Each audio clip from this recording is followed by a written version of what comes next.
దేశంలో ఈ రాష్ట్రంలో మొదటి నుంచి కూడా ఆదివాసీల పక్షాన, బడుగు బలహీన వర్గాల పక్షాన, దళితుల పక్షాన ఎప్పుడూ కూడా కాంగ్రెస్ పార్టీ ముందంజలో ఉంటుంది. ఈ దేశ రాజ్యాంగంలో కూడా అనేక హక్కులు, అధికారాలు పొందుపరచడంలో ఆనాడు నెహ్రూ గారు, అంబేద్కర్ గారు చేసినటువంటి కృషి ఈరోజు మా అందరికీ కూడా ఎన్నో హక్కులు ఇవ్వడం జరిగింది. నిన్న వచ్చినటువంటి వారిచ్చి మావోయిస్ట్ పార్టీ నుంచి వచ్చిందా లేదా నాకైతే స్పష్టత లేదు.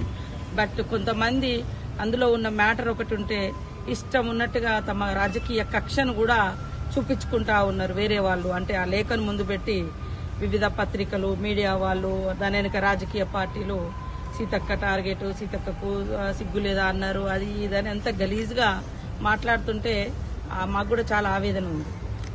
మేము పదవుల్లోకి వచ్చినాం కానీ మనసులు మారడమో లేదా ప్రజలకు దూరంగా లేము.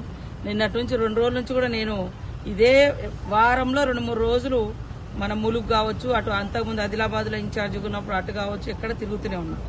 కానీ నన్ను ఓడించాలని చాలా శక్తులు ఎలక్షన్లో పనిచేసిండ్రు. తర్వాత నేను ఒక ఆదివాసీ బిడ్డగా జనరల్ పోర్ట్ఫోలియో రావడాన్ని కూడా చాలా మంది జీర్ణించుకోలేక, ముఖ్యంగా టీఆర్ఎస్ వాళ్ళైతే ఇంకొక మా దాంట్లో ఉండేటువంటి ఎస్టీ వర్గాలలో కూడా రెచ్చగొట్టే కార్యక్రమాలు కూడా చేశారు. నాకు మొదటిసారి ఆదివాసీ బిడ్డగా 75 సంవత్సరాల తర్వాత ఒక కోయ జాతి నుంచి మంత్రి పదవి వస్తే కూడా సహించలేక పర్సనాలిటీని దెబ్బతీసే వీడియోలు లేనిపోని అని పెట్టారు.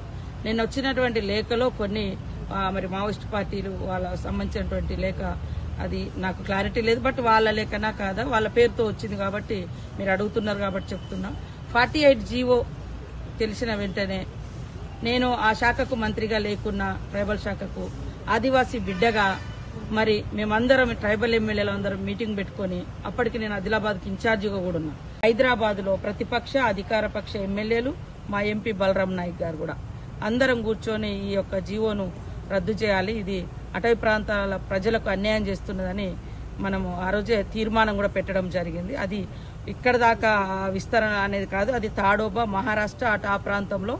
అప్పటికి మేము PCCF సువర్ణ గారితో కూడా మాట్లాడితే అక్కడ ప్రజలకు ఎలాంటి ఇబ్బంది లేదని చెప్పారు. అయినా కూడా నేను ఒకటే మొదటి నుంచి నా పోరాటము, ప్రతిపక్షంలో ఉన్నప్పుడు పోరాటం చేసినాం, అధికారంలో ఉన్నప్పుడు అధికారులను ఎక్కడైనా మిస్టేకులు జరిగినప్పుడు వాటిని రిపోర్ట్ తెప్పిస్తున్నాం, చర్యలు తీసుకుంటున్నాం, చేస్తున్నాం. అయితే అక్కడ అట్లాంటి ఇబ్బందులు జరగనివ్వము అని ఆమె మాట ఇచ్చింది కాబట్టి ఫర్దర్గా మేము మళ్ళా దాన్ని ఫాలో అప్ చేయలేదు. 48 జీవో మీద ఆల్ ఎమ్మెల్యేస్, ట్రైబల్ ఎమ్మెల్యేస్ ముఖ్యంగా మన గిరిజన సంక్షేమ భవనంలోనే కూర్చొని తీర్మానం చేసి ఇది మా జీవితాలను గొడ్డలు పెట్టు లాంటిది తీసేయాలని కూడా చెప్పడం జరిగింది. దాని ప్రమాదం పెరిగితే ఖచ్చితంగా మేము ఎవరం కూడా ఊరుకునేది లేదు. సేమ్ టైంలో నేను ప్రతిపక్షంలో ఉన్నప్పుడు కానీ ఇప్పుడు కానీ కొత్త అడవి కొట్టద్దు, పాతది వదిలిపెట్టద్దు, ఇదేనా అప్పుడైనా ఇప్పుడైనా అదే నినాదం, అదే పోరాటం. ఇక్కడ మొన్న మన దగ్గర మాకు తెలియకుండా అధికారులు శంకరాజపల్లిలో పోయి ఆ గుడిసెల మీద 1-2 చేశారు. నాకు తెలియంగానే వెంటనే ఫోన్ చేసి ఆపించడం జరిగింది. మొన్న భద్రాద్రి కొత్తగూడెంలో కూడా ఒక సంఘటన జరిగిన వెంటనే మంత్రి కొండా సురేఖ గారితో మాట్లాడి, అక్కడ PO భద్రాచలంతో మాట్లాడి, అక్కడ మన DFO తోటి కూడా మాట్లాడినాం. ఇవి మేము ఇంటర్నల్గా, ఎందుకంటే అధికారంలో ఉన్నప్పుడు మేము అధికారులను హెచ్చరిక చేయడము, లేదా వాళ్ళ తప్పులను ఏమైనా తప్పులుంటే పనిష్మెంట్ చేయడము, లేదా ప్రజలకు అన్యాయం జరగకుండా కాపాడడం. కాబట్టి ఇది చేస్తున్న పని నేను ఎక్కడా కూడా విస్మరించలేదు.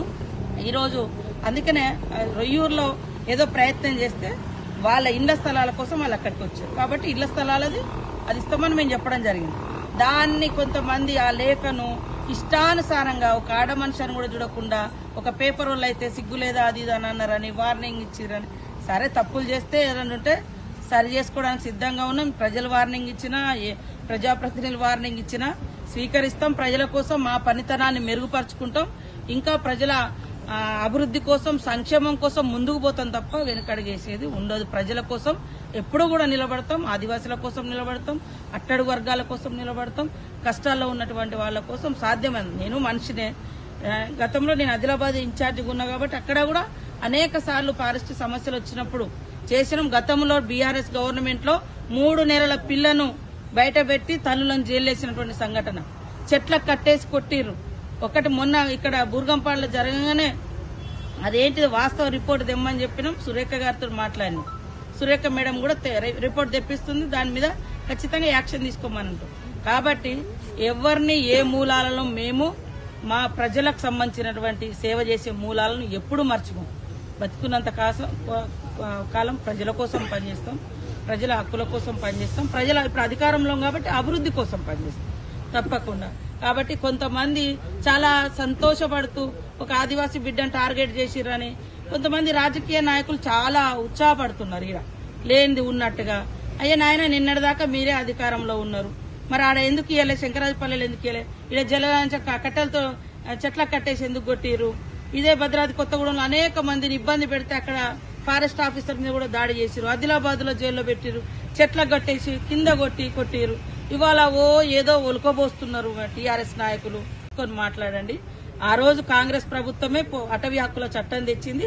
ఆ చట్ట ప్రకారం ఖచ్చితంగా గిరిజనులకు మన ఆదివాసులకు న్యాయం జరగాలని అసెంబ్లీలో ప్రతిపక్షంలో ఉన్నప్పుడు ప్రతిరోజు పోరాటం చేసిన అసెంబ్లీలో. ఈ రోజు కూడా ముఖ్యమంత్రి గారి దృష్టిలో ఉంది. ముఖ్యమంత్రి గారు స్పెషల్ గా ఈ రోజు ట్రైబల్ ఐటీడీఏలకు అదనంగా ఇల్లులు ఇచ్చారు, సోలార్ విద్యుత్తును పెడుతున్నారు. డెవలప్మెంట్ కోసం కూడా ప్రతి ఊరుకు రోడ్లు కావాలని, ఆ భూములను కూడా ఎవరైతే సాగులో ఉన్నారో, నేను కూడా మళ్లీ చెప్తున్నా, దయచేసి అడవులు కొత్తది కొట్టడం మూలంగా అక్కడ ఇప్పుడు మేము వస్తుంటే దారి మీద ఎన్నో రకాల పండ్లు ఫలాలు కాయలు. ఇవాళ అలాంటి సహజ సంపదను కూడా మనం కాపాడుకుందాం, ఉన్న భూములను దున్నుకుందాం, ఉన్న భూములకు 2 పంటలకు నీళ్లు కావాలని కూడా మేము ఆ దిశగా అడుగులేస్తున్నాం. కాబట్టి ఈ లేఖను అడ్డం పెట్టుకుని ఇష్టానుసారంగా మాలాంటి వాళ్ళను కించపరచాలని, అవమానించాలని, నాకు ఆ పదవచ్చిన కానించి పాపం కొన్ని పార్టీల వాళ్ళైతే ఎప్పుడు దించాలా అని కుతూహలంతో ఉన్నారు. 100 కోట్ల దాకా పెట్టిరు అప్పుడు ఓడించాలని. 30 నేను 2 సార్లు గెలిచిన దానికంటే ఎక్కువ మెజార్టీ ఇచ్చారు.